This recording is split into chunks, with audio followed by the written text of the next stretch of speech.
Începe ziua noastră. Luăm micul dejun cu lapte proaspăt de căpriță. Aici e mulgător profesional.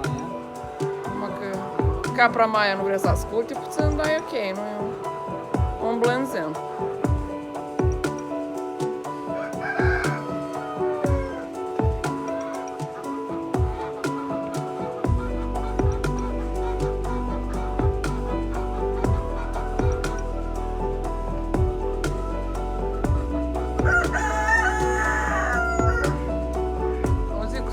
Cam cu dinți.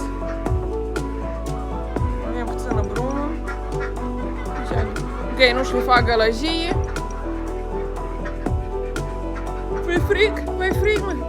Și mie mi-e frig. Da, da, da. Și rățuștele.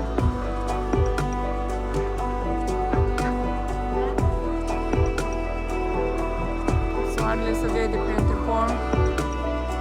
Începe să răsară soarele.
Pleacă la plimbare.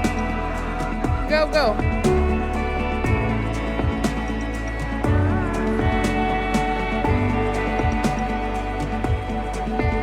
Să mergem să facă investigații. Bravo! Yes!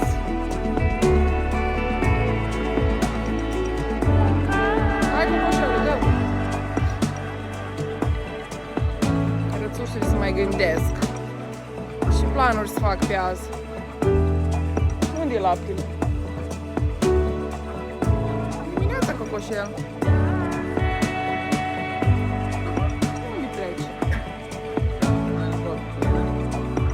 Da, am lăsat și la ieză și o să mai bei lapte, că fiindcă-s mici cresc. Vin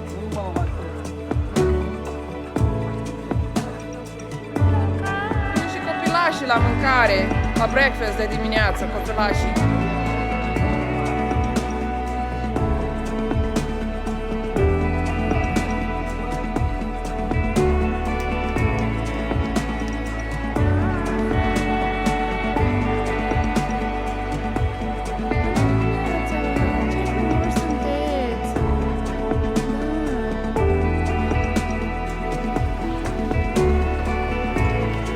Ai inimioară pe băușă.